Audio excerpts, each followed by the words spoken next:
Hello.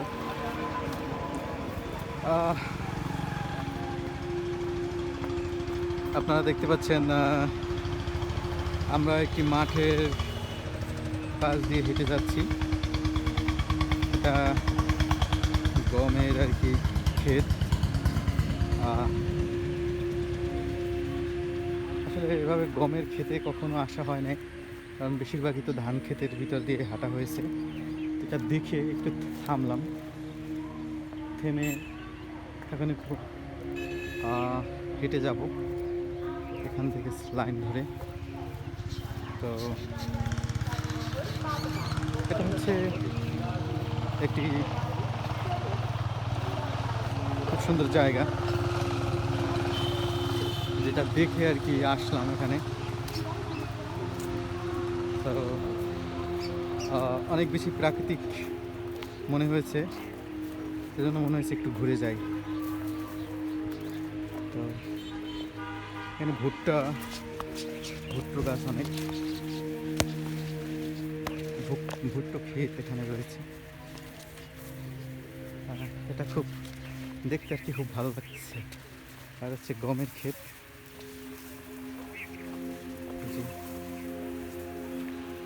এটা আসলে প্রথমবার দেখা এরকম কিছু।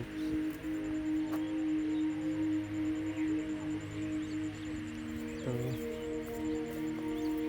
আমরা ক্ষেত ধরে হেঁটে হেঁটে মাঝখানে চলে যাব। তো আমি যেখানে যাই সবসময় আমার এটাই ভালো লাগে, এই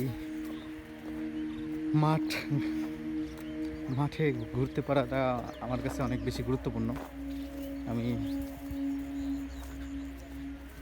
সময় পেলে বেরিয়ে যাই। দেখতে পাচ্ছেন মাঠের ভিতর দিয়ে আমরা যাচ্ছি। আমি অনেক ছোট ছোট পাখি, কিচিরমিচির একটা আওয়াজ। আর যেহেতু এটা বসন্তকালের একটা অনুভূতি এখানে আর কি খুঁজে পাওয়া যাবে। এই যে মাঠটা, যে এখানটা কিন্তু একদম ড্রামাটিক একটা ব্যাপার। এটা কিন্তু মনে হচ্ছে যে একটা ড্রামাটিক একটা ফিল্ম, তাই না?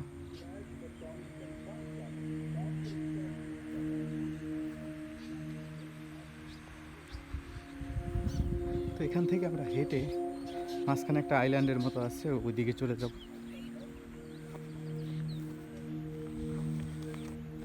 তো তবে এই জায়গাটা বেশি ভালো লেগেছে, কারণ এরপরে হয়তো এই জায়গাটায় বেশি আসা হবে। আর এখানে হচ্ছে ধনিয়া, এটা হচ্ছে পেঁয়াজ, এটা কি, এটা চিনি, এটা এটা কি, এই জিনিসটা আসলে সঠিক জিনিসটা কি বুঝতে পারতেছি না। আপনারা যদি চিনে থাকেন জিনিসটাকে তো দেখতে পারেন এটা আসলে কি হতে পারে, আমাকে জানা নেই। দেখে মনে হচ্ছে আমি তুলে একটা নিলাম। তো আসলে রাস্তার পাশ দিয়ে হাঁটতে হাঁটতে অনেক সময় হোঁচট খাওয়া লাগে। তো সেটা অনেক বেশি কষ্টদায়ক, এটা আমি অনেকবার খেয়েছি। তো সেটা ব্যাপার না, কিন্তু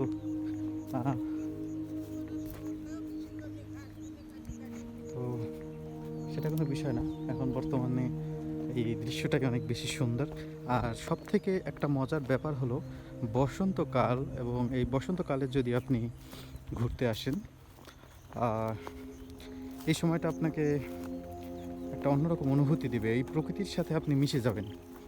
আপনার জীবনের যত কষ্ট, যত দুঃখ, যত বেদনা, সব কিছু এই প্রকৃতির সাথে মিশে যাবে।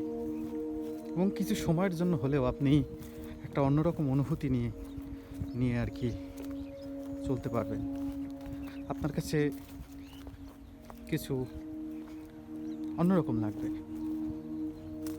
আপনার যে স্বাভাবিক দৈনন্দিন জীবনের যে কষ্ট, যে স্ট্রেস, সেটা থেকে আমার কাছে মনে হয় কিছুটা হলেও একটা প্রশান্তি পাওয়া যায়। যে অনেক বেশি উম, এটাকে কি বলে, পেঁয়াজ। এই যে সব পেঁয়াজ, আসলে এই জেলাটা হচ্ছে উত্তরবঙ্গের এই জেলাটা আপনার পেঁয়াজের জন্য বিখ্যাত, পাবনা। তো এই যে আমরা যে যাচ্ছি সব পেঁয়াজের ভিতর দিয়ে যাচ্ছি, মানুষ আমাদের কিছু বলতেছে না আমাকে, কিন্তু হয়তো এই যে পেঁয়াজ অনেক অনেক অনেক বড় বড় পেঁয়াজ হয়েছে এখানটায়। এই যে পেঁয়াজ দেখা যাচ্ছে, এই একটা পেঁয়াজ, এটা আসলে আমি উঠাতে চাই না, ওনাদের ক্ষতি হোক দেখার সাথে। চাইলে দু একটা পেঁয়াজ কলি এখান থেকে উঠিয়ে খাওয়া যায়, দেখি একটা চেষ্টা করে এখান থেকে। কিন্তু আসলে একই রকম টেস্ট, কিন্তু একটু শুকনা শুকনো লাগতেছে।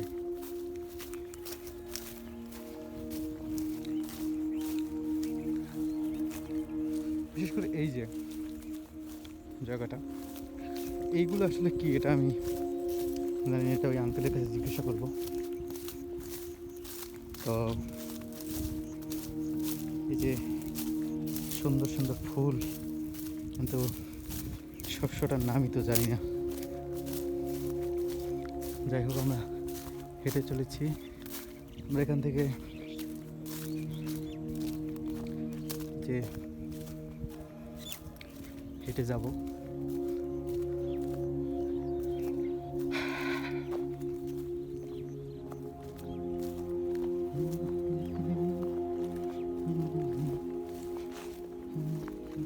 এই যে এখানে ওনারা খেতে কাজ করতেছে, তো সামনে ওই ফুলেরই একটা ক্ষেত, ওইটা আসলে কি এটা এখন জানতে পারবো আমরা। এই যে এখান থেকে পেঁয়াজ হয়ে গেছে, অনেক বড় বড় পেঁয়াজ, পেঁয়াজগুলো উত্তোলন করা হবে। দেখতে পাচ্ছেন অনেক বেশি পেঁয়াজ, তারপর তো পেঁয়াজের সংকট। কাকা ভালো আছেন? কাকা এইটারই কি বলে? এটা কালো জিরে। ও, এটা কালো জিরা। হ্যাঁ, এটা কালো জিরে, আর এটা রসুন, ওটা পেঁয়াজ লাগাইছে। ও ও, আমি তাহলে ভুলে রসুনের উঠাইছি, এটা রসুন তাই না? হ্যাঁ, রসুন। ও, ওইটা তো পেঁয়াজ। হ্যাঁ, ওটা পেঁয়াজ ও, খাওয়ার আচ্ছা জন্য লাগাইছে অল্প, কিন্তু রসুনের আবাদ বেশি। আচ্ছা আচ্ছা, কীরকম হয় কাকা পেঁয়াজ, এই রসুন আপনার এখানে ধরেন 1 শতাংশ জমিতে কতটুকু রসুন হয়? এটা আপনার ইয়েতে বিঘে ভুঁই আপনার 50-60 মণ নামে। 50-60 মণ এক বিঘায়? এক বিঘে এক বিঘাতে কত শতাংশ? 33 33-33%। ঠিক আছে ঠিক আছে। অনেক জায়গাতে বিঘের মাপ পরিবর্তন হয় তো। 60 মণ নাকি? 60 মণ রসুন ভালো হলে 50-60 মণ হয়। তা আপনারা মন বিক্রি করেন কত? এরা মন বিক্রি করে ঠিক নেই তো, সিজনে দাম উঠলে হয়তো 5,000-6,000, 5,000-6,000 টাকা মন। আর হাই দাম হলে হুম। 8-10,000 আরেকবার গেছিল। ও আচ্ছা আচ্ছা, হাই হাই দাম হলে 8-10 হাজার। এটা হচ্ছে কালো জিরা। হ্যাঁ, কালো জিরে তাও মনে করেন যে 15-16 হাজার টাকা 15-16 হাজার টাকা মন। মন। তাই আপনার এখানে এক বিঘায় কত, বিঘা প্রতি কতটুকু হয়? এগুলা বিঘে প্রতি মনে হয় 1-4 মণ 3-4 মণ করে নামে। 3-4 মণ, তাই তো? তাতে কি লাভ হয়? হ্যাঁ, আমার তো আবাদ নাই, তবে শুনি আর কি কথা। আচ্ছা আচ্ছা, এগুলো তো পাকবে না, পাইকে হ্যাঁ, যাবে না? দেরি আছে এটা। এটা কি পড়ে যায় কাকা? কালো জিরা কি পড়ে যায় না, এমনি ওই রকমই থাকে? মুকাইতে থাকে। এই যে, হ্যাঁ, কোনে গেল? কাকা তুলতেছে একটা।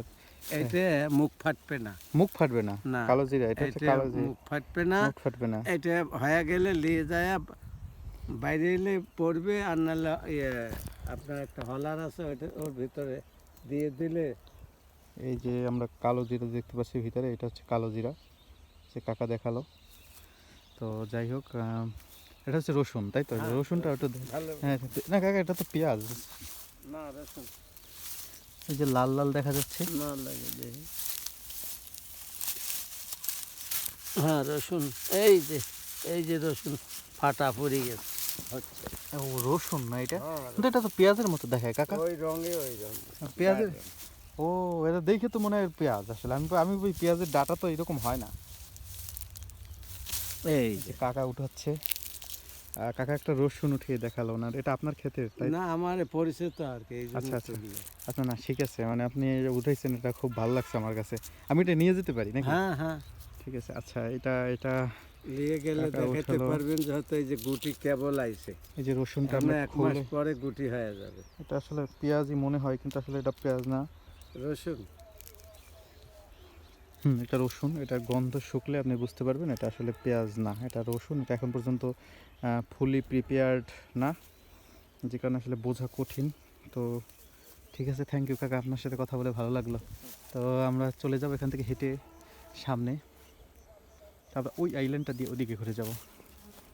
এই যে মাঠকে মাঠ, হ্যাঁ একটু ঘুরে যাই আর কি, ওইটা বুঝছেন? হলো খেসারি।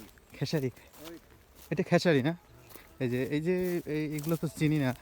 দেখা যাচ্ছে কালো জিরা হচ্ছে, এই যে কালো জিরা, এটা কত একটা ফ্যাসিনেটিং ব্যাপার যে কালো জিরা আসলে এই প্রথমবার দেখতেছি। তো আমার কাছে এই ভালো লাগে প্রকৃতি, এই যে এই যে একটু এগ্রিকালচার একটু। তা আমার বয়স যখন 50 থেকে 60 বছর হবে তখন আমিও আসলে এই এগ্রিকালচারের সাথেই যুক্ত হয়ে যাব, এরকম একটা প্ল্যানিং আমার আছে ইন ফিউচার। সো ফার্মিংয়ের সাথে, তো সেরকম একটা প্ল্যান আমি করতেছি। তা আমরা যে আইল্যান্ডটা দেখলাম সেই আইল্যান্ডের কাছাকাছি আমরা চলে এসেছি এখান থেকে। তো এখানটায় হচ্ছে সরিষা, সরিষা হচ্ছে এই যে সাদা সরিষা, পাখিরা এই সরিষাগুলো খাচ্ছে। আমরা যদি একটা বেটার ভিউ দেখাই, এই সবগুলো উড়ে গেল।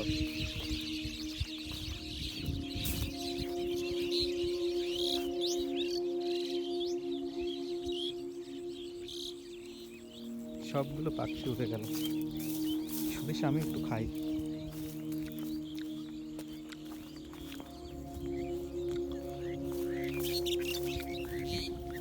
এগুলো খুব সাহসী পাখি, সাইডের যেগুলো, এরা যায় না উড়ে।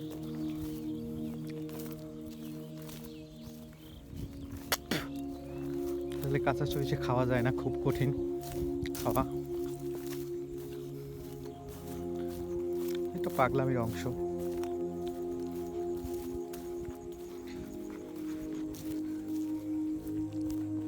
তো আপনারা দেখতে পাচ্ছেন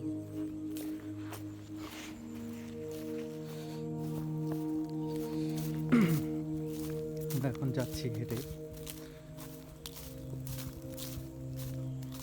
আমরা আরো কিছু দূর যাবো।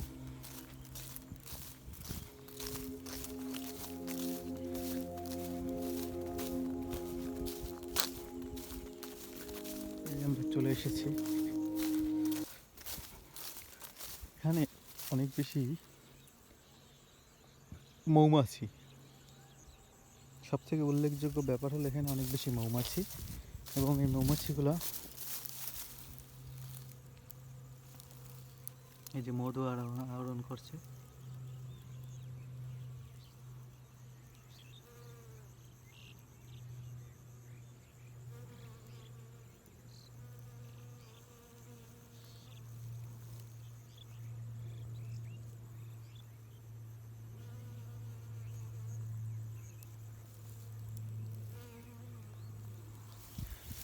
আসলে অনেক বেশি মৌমাছি, মানে একটা দুটা না, পুরো মৌমাছির ঝাঁক এখানে আছে। এখানে আসলে এদেরকে বিরক্ত করলে হয়তো এরা আপনার ক্ষতি করতে পারে। তো ওদেরকে আর কি বিরক্ত না করে আমরা এগিয়ে যাচ্ছি সামনের দিকে। আমরা জানি না এখানে আশেপাশে আসলে মৌমাছি মানে মধু কোনো সিস্টেম আছে কি না। মধু হয়তো কালোজিরা ফুলের মধু আপনি এখান থেকে পাবেন, এটাই অথেন্টিক মধু এখান থেকে যদি যেটা পাবেন সেটা। আর আমরা বেশ কাছে এসেছি আর একটা আইল্যান্ডের কাছাকাছি। তারপর এখান থেকে বেরিয়ে ওই দিকে চলে যাব মনে হয়। হ্যাঁ, এখান থেকে বেরিয়ে আমরা এখানে শুধু ধুধু মাঠ আর মাঠ। এখান থেকে আসলে সবই এই সবজির মাঠ, এই মানে ফসলের। তো আমার কাছে মনে হয় না আমরা আর বেশি দূর আগাবো, আমরা এখান থেকে ফিরে যাব আশা করা যাচ্ছে। তো আর আমার হচ্ছে কি একটা বিষয়, সেটা হচ্ছে আমি যদি হাঁটা শুরু করি, আমার হাঁটতে হাঁটতে 2 2-3 ঘন্টা হাঁটলেও আমার আসলে ওই ক্লান্তিটা লাগে না। আমার এরকম জায়গায় হাঁটতে ভালো লাগে। আমি 2 থেকে 3 ঘন্টা 4 ঘন্টা হাঁটতে পারি একটানা। এটা কোনো বিষয় না। কিন্তু হয়তো রোদে তো আলোটা ফুরিয়ে যাবে। যেখানে হয়তো আমার চাইলেও আমরা বেশি দূরে যেতে পারবো না। তবুও আমি দেখি আরও কিছু দূর যাওয়া যায় কিনা হেঁটে। আপনাদের দেখাচ্ছি হেঁটে হেঁটে এই মাঠের যে সেই বিস্তৃত অঞ্চলগুলো। এটা অনেকের কাছে জিনিসটা পাগলামির মতন মনে হতে পারে, কিন্তু বিষয়টা আসলে অনেক সিগনিফিক্যান্ট। আপনি যদি নিজে কখনো না হাঁটেন, আপনি এই অনুভূতিটা আপনি বুঝতে পারবেন না।